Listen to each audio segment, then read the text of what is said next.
Now, the thing that I want to add to this is kind of like what I always say about negotiation. I say 50% of a good negotiation is won or lost before even parties come together.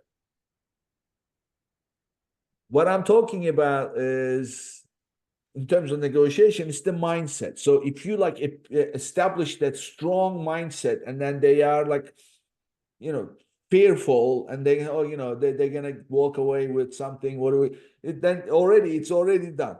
So just Right. like that. So what I'm talking about is, before even the search is conducted by the shopper, you must already place yourself in a winning position. What I'm talking about is the intended searches. Which ones are you going to be part of? And that goes straight back to the customer avatar. Who do you want to appear next to? Do you want to, if you don't have a strategy with your targeting, who are you going after? Therefore, what are the keywords associated with? I give you an example. I have a client, they sell diffuser oils. So stuff that it makes the place smell nice. But their price is $40 per 1 ounce bottle. Tiny little bottle, $40. You can find other diffuser oils for $10, $12. Needless to say, a lot of Chinese. So My how do kind of they do it? brands. So good luck competing on the keyword diffuser oil. Right. But what they have is, they have 4 different scents, and one of them is for gyms, yoga, and things like that. So suddenly targeting, and also, by the way, who does yoga, right? So not necessarily someone who's going to compete on price, right? That's right. Exactly. That's right. So when you position yourself under anything to do with yoga, and this comes up, that's what I'm talking about. Before even the search is conducted, you have placed yourself in a winning position. And then with everything that you mentioned, where your image and everything else that shows up, then they are more likely to click on it. Then the rest of the story is told on the product detail page. And Yes. then that's where you're going to have all the yoga related stuff and blah, blah, blah. So that's what I was talking about. So what is Yeah. your take on what I said?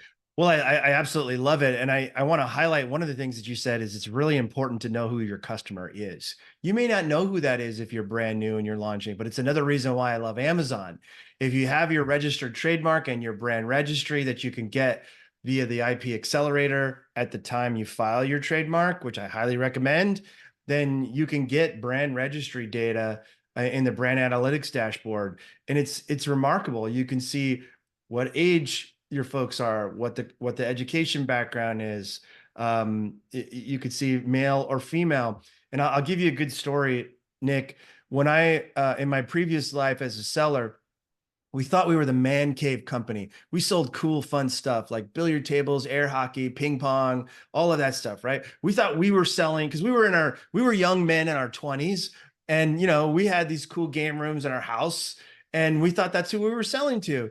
And then this was long before Brand Registry had Brand Analytics and Seller Central. So we took we did a download. We weren't supposed to do that, but we did it anyway. We did a download of all of the customers that were in our database from the last year. And then we ran it through one of the credit card companies and we asked them to reverse engineer what our customer looked like. And it was fascinating. It totally blew our minds. We weren't the man cave company. The data told us that we were selling to moms who were living in big homes in the suburbs. And we were like, oh, of course, that's who's buying from us. It's women. It was almost 60-40 women to men. And so what did we do with that information? We changed we went out and worked with a branding company. We changed the entire logo look and feel of our company from a more masculine brand look to a more gender neutral, something that would be welcome to both women and men. And we went out in our product designs and development.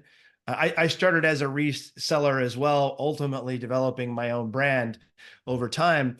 And we created designs that were very unique and jumped off of that search results page because they were different and they were more gender neutral. They were brighter colors. We had some oranges and blues. In fact, that's why my Avenue 7 logo is blue and orange, because one of my best selling products was an air hockey table.